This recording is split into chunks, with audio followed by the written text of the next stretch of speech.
Halo Sobat Matematika, selamat datang di Ordinal, obrolan di Departemen Matematika. Perkenalkan, nama saya Luceta, dan di sini saya ditemani oleh tamu yang sangat spesial. Teman-teman, persilahkan Bapak Profesor Dr. Arif Mufraidi. Selamat pagi Profesor, bagaimana kabarnya Baik, hari ini? alhamdulillah baik-baik insya Allah. Alhamdulillah baik. Sobat Matematika, beliau ini merupakan anggota dari Badan Pengelolaan Keuangan Haji, bidang investasi langsung dan investasi lainnya, perencanaan, riset, dan pengembangan. Pada episode ordinal kali ini, kita akan membahas sedikit mengenai BPKH. Untuk memulai diskusi pagi hari ini, kita langsung saja bertanya, apakah Profesor bisa menjelaskan secara singkat mengenai BPKH sebagai lembaga? BPKH itu sebagai lembaga pengelola keuangan haji didirikan atas mandat Undang-Undang Nomor 34 Tahun 2014. Memang belum terlalu tua masa pendiriannya. Di tahun ke-8 ini BPKH mengupayakan terus konsisten ya untuk pertama membantu optimalisasi daripada operasional pelayanan haji, kemudian juga secara mandatori dimintakan untuk membantu mengembangkan rasionalisasi dan efisiensi biaya penyelenggaraan ibadah haji, dan yang ketiga juga mengembangkan ya yang kita sebut dengan dana kemaslahatan umat untuk bisa memberikan sesuatu yang lebih baik kepada jamaah dan umat Islam secara keseluruhan. Itu dari segi penugasannya secara undang-undang.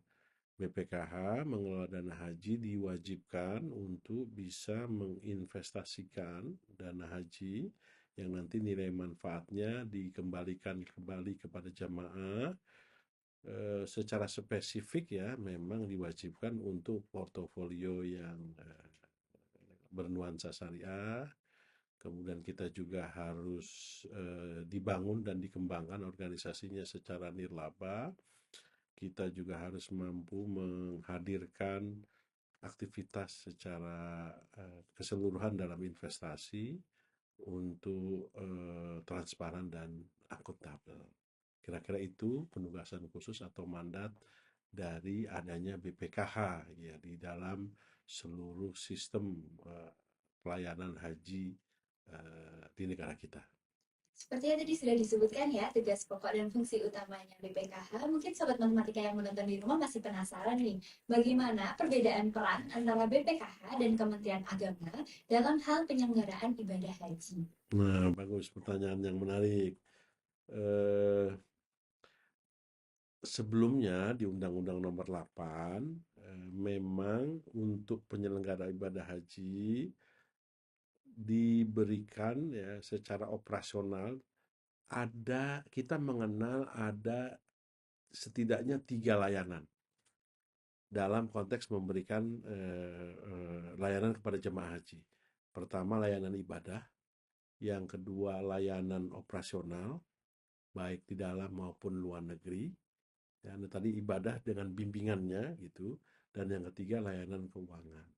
Nah, layanan keuangan itu secara spesifik tadi mandatnya sudah diberikan kepada BPKH.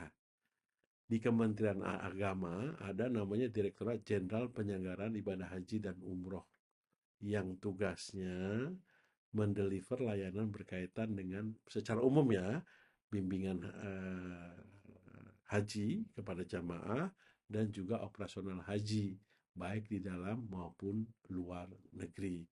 Jadi kita secara besaran ekosistem perhajian kita hand in hand ya saling membantu untuk bisa sama-sama mendeliver layanan terbaik bagi jamaah kita dari sisi keuangannya, mereka dari sisi operasionalnya. Kenapa dipisah? Ya tadi untuk masing-masing meyakinkan independen, masing-masing bisa menghadirkan transparansi dan kemudahan kemudian untuk bisa checks and balance ya antara satu dengan yang lainnya.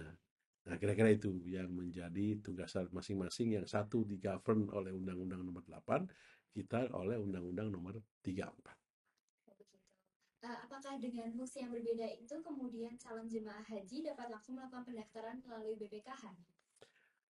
Kalau pendaftaran itu sebetulnya tidak bisa langsung ke BPKH.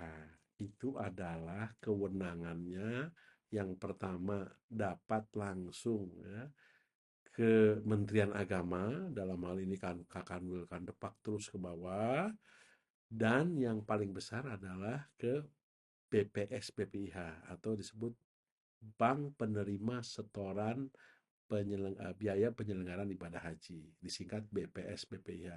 Dalam hal ini adalah perbankan syariah. Jadi calon jemaah dapat melakukan pendaftaran haji melalui dua tadi. Kalau nggak Kementerian Agama, silakan ke BPS BPIH.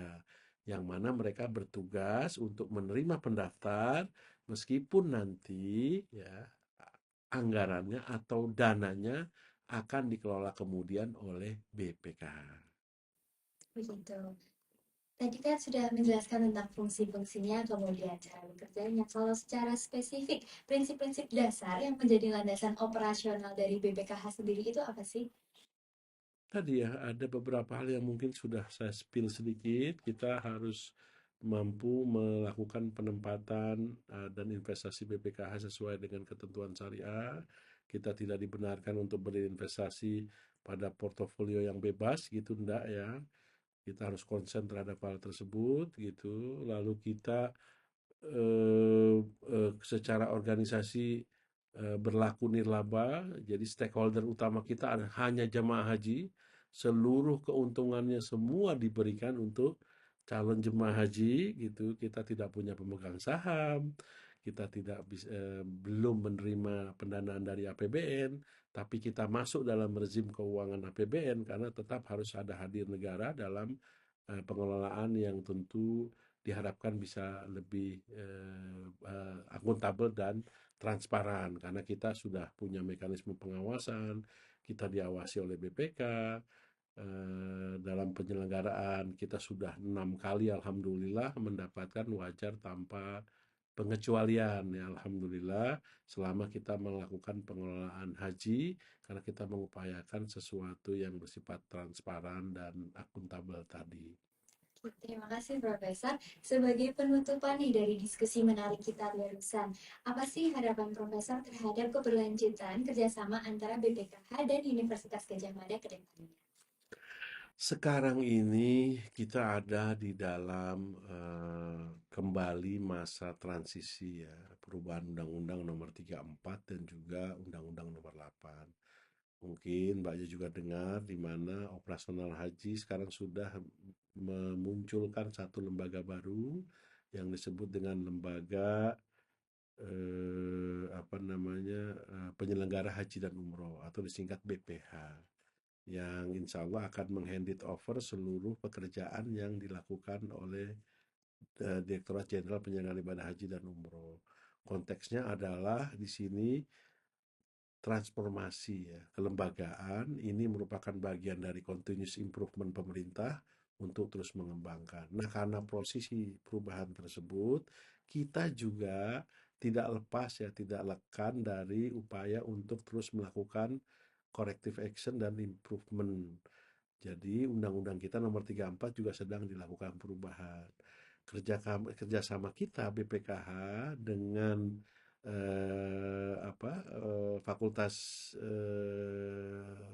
prodi dalam ini ya, prodi matematik ya, ada dalam isu yang menjadi bahasan penting ya untuk bisa berkontribusi terhadap undang-undang tersebut karena berkaitan dengan sustainabilitas dana haji.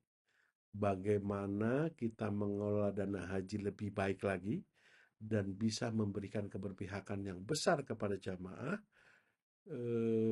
itu memang pada beberapa sendi-sendi kepengurusannya masih memerlukan perbaikan dan hal tersebut ya tentu menuntut adanya perubahan pada sejumlah pasal di undang-undang.